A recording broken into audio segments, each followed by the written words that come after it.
कि जो भगवान का निरंतर चिंतन करता है, समझो निरंतर राधा राधा राधा राधा राधा, तो तुम्हारे अंदर शुद्ध ज्ञान प्रकट होगा। जो दूसरों का ज्यादा उपकार करता है ना, तो संसार में लोग उसे पागल समझते, दिमाग नहीं है ऐसा समझते हैं। देखो ना कैसे झटका और कुछ नहीं, ऐसे लोग। वो अपनी बुद्धि से देख, आपको भागवती बुद्धि से देखना है, क्योंकि आपके ऊपर भगवान की कृपा है, तभी तो संत समागम में आ पाए। आप अपनी कमियों को दूर कीजिए, और देनहार कोई और है। हम कह रहे हैं कि राधा बोलोगे और वो श्वास अंतिम होगी, तो वकालत से ही पूरा केस पलट जाता है। ले पलटा था, हाँ हम तुम्हारे वकील बन जाएंगे अगर राधा राधा राधा। आपके तो भगवान के और नाम, तो हम निषेध नहीं करते, कहते आपको जो भगवान का नाम प्रियो जपो, पर जब अपनी पसंद की बात आएगी तो हम वृंदावन वासी राधा उपासी, जिसे हरि भी स्वयं बोलते हैं राधा राधा, हम उसकी बात। तो आज आप वृंदावन आ गए हो और आप हमारे सामने बैठ करके भगवत चर्चा सुन रहे हो, तो राधा नाम पकड़ लीजिए, बाजी तुम्हारी जीत गई। कोई भी कर्म तुम्हारा विनाश नहीं कर सकता, पक्का मान लो। बस ये पकड़ नहीं पाओगे तुम, अगर श्री जी की कृपा का अनुभव नहीं करोगे तो तुम पकड़ नहीं पाओगे हमारी बात पकड़ लिए तो बड़े से बड़ा केस वकील जिता देता है। जज हमारे भगवान है और उनके वकील हैं।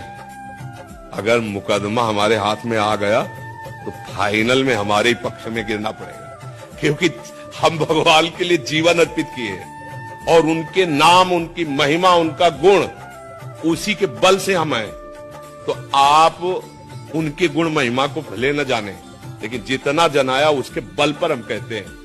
कभी ऐसा चांस नहीं मिला जीवन में, मतलब वृंदावन के सिवा, कि हमने कभी गरम गरम भरपेट रोटी पाई हो, कि ऐसे कोई बनाता जा रहा, हम ऐसे पाते नहीं। जो प्रारब्धवशात कभी दो परेठा, कभी कुछ ऐसे, कभी कोई गुड़ ही दे दिया। यहाँ अब सुविधा मिली है। अब चूंकि भगवान अगर सुविधा ना देते तो बड़ी दुर्दशा हो जाती। कहाँ से डायलिसिस होता, और भी कई तरह के कष्ट इसके कारण है, जिसे आप पानी नहीं पी सकते, आप सब्जियां नहीं पा सकते, बहुत तरह के कष्ट इसमें ब्रेक है। डायलिसिस हो रहा है तो कोई दवा तो नहीं है ना, वो तो केवल अंदर की जो पोटेशियम है, क्रिएटिनाइन है, इन्हीं को निकलता है, तो वो तो फेल ही है ना। भगवान कृपा किए, इसने हमारे मन को बांधे रखा, अन्यथा बहुत कठिन था, बहुत कठिन था।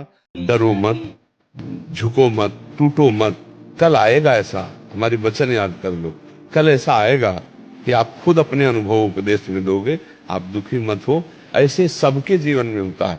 तो धर्म में चला जाए, कष्ट सा आ जाए, मानो जीवन संघर्ष के लिए मिला है, टूटने के लिए नहीं मिला कि आप धर्म में तो कुछ नहीं, तुम फिर उसे मान लो उसी गलत मार्ग में चले जाओ, तो ऐसा नहीं, डटे रहो, आगे एक दिन आएगा, ऐसा आएगा, इंतजार करो। सबका दिन आता है, सबका समय आता है। क्या मांगे तुम जगत के पिता और जगत के मालिक को, आप जानते हो हमें क्या चाहिए, जो चाहिए वो पूरा करो, नहीं चाहे तो ना पूरा करो। हम आपका भजन करते हैं, आपसे प्यार करने के लिए, आपको पाने के लिए, आपके विधान में राजी होने के लिए। मेरे अनुकूल भोग मिल जाए तो तुम्हारी जय, और मेरे अनुकूल भोग न मिले तो बोले श्रद्धा नहीं रही, ये भक्ति नहीं होती। जब भगवान से प्यार करता है, अब देखो मरने का भी डर नहीं, क्योंकि मर के मैं उन्हीं से मिलूंगा जिनके लिए जीवन भर भजा हूं, तड़पा हूं, चला हूं। तो भला जैसे तुम 10 साल से इंतजार कर रहे हो किसी का, और उसके मिलने का समय होते तुम्हें डर लगेगा क्या? तुम्हें तो उत्साह होगा। तो जीवन भर जिससे मिलने की चाह की, अब शरीर छूटकर उससे मिलने का समय आ रहा है, अब तो आनंद है। हम जिसको सोचते हैं ना, उसका प्रभाव पड़ता है। जैसे अभी हम इमली, नींबू, ऐसे खट्टी चीज सोचे, तो आंवला, तो हमारे मुंह में पानी आ जाएगा ना। आंवला नहीं है, क्योंकि उसका चिंतन किया तो प्रभाव आने लगेगा ना। ऐसे हर प्रकृति की वस्तु व्यक्ति का प्रभाव है। हम गंदी बातों का चिंतन करेंगे, गंदे लोगों का चिंतन करेंगे, यद्यपि हम गंदा कार्य नहीं कर रहे, पर बात हमारी वहीं पहुंच जाएगी जहां वो है, क्योंकि हमारा चिंतन उनका हो रहा है। अच्छा, गंदे जगह पर हम बैठे हैं, गंदे लोगों के बीच में बैठे हैं, पर हमारा चिंतन अच्छा चल रहा है, तो हमें कोई नहीं बिगाड़ सकता। इसे कहते हैं उत्तम प्रकृति। जो रहीम उत्तम प्रकृति, का करी सकत कुसंग, चंदन विष व्यापत नहीं, लपटे रहत भुजंग। अब हम अच्छी जगह बैठे हैं और गलत चिंतन कर रहे हैं, गड़बड़। हमारा चिंतन गलत हो जाना ही हमारा पतन है। चिंतन गलत हुआ तो क्रिया गलत होने लगेगी आगे चल करके। अभी कंट्रोल हो रहा है फिर, क्योंकि हमारा गलत चिंतन चल रहा है। जैसे हम किसी को नकारात्मक भाव से कह रहे हैं कि तू ऐसा ऐसा करता है, और हमारा बार बार चिंतन उसी के प्रति जाता है, तो वो संस्कार द्वेषात्मक हमारे अंदर आ गया। अब वो राग में परिणित हो जाएगा। कुछ दिनों में वही दोष हमको अपने अंदर देखने को मिलेगा। ये प्रकृति का नियम है। होने की जरूरत नहीं, हमें अपने कर्तव्य का पालन करने की जरूरत है। निराशा तो नहीं, सबको सफलता मिलती हो ऐसा ही नहीं, और हर बार असफलता ही होती हो ऐसा भी नहीं। तो हमें निराश नहीं होना है। मनुष्य शरीर अविनाशी भगवान के अंश है। हम प्रयासरत रहेंगे, हम विजय प्राप्त करेंगे। नाम जप करते हैं, भगवान के आश्रित है, तो हमारे को सफलता मिलेगी। समझ रहे ना? इतनी गंदी बातें सब मनाई के द्वारा तो हो रही। घर वालों के प्रति भी अनिष्ट घटना की सोच लाता है, दृश्य लाता है। वैसे ही पूजा के समय भगवत देखो बच्चा, अगर इसको मन को संभाला ना जाए तो घर वालों की बात जाने तो अपना अनिष्ट कर लेता है।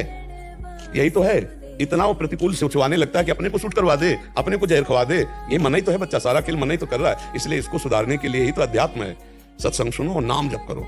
ये जब गलत चिंतन कर रहा हो उसी समय राधा राधा राधा राधा राधा, इसको तो ये कहेगा बंद करो राधा राधा, हमारी बात सुनो, उसकी बात ना सुनो। वो धीरे धीरे कब्जे में आता जाएगा। जब आप नाम जप करते हुए मन की बात को काटोगे तो तुम्हारे अधीन होता जाएगा, और जब नाम जप छोड़ दोगे, उसकी बात सुनोगे तो तुम उसके अधीन होते चले जाओगे। वो जैसा कहेगा वैसा प्लान करवा देगा। ये इतना दुष्ट है कि आ जाए तो अपने माता पिता का गला कटवा दे।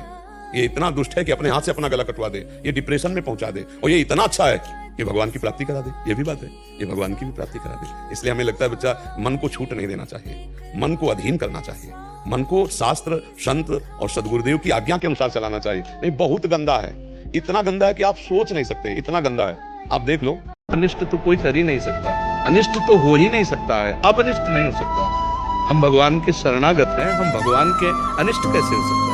अनिष्ट भी हमारे पास आएगा तो मंगल करके जाएगा, अपना मंगल आएगा, कृपा उसे फिल्टर करेगी और इधर मंगल हो जाएगा और मंगल वापस लौट जाएगा। कभी भक्त को नहीं सोचना चाहिए किसी भी क्रिया में।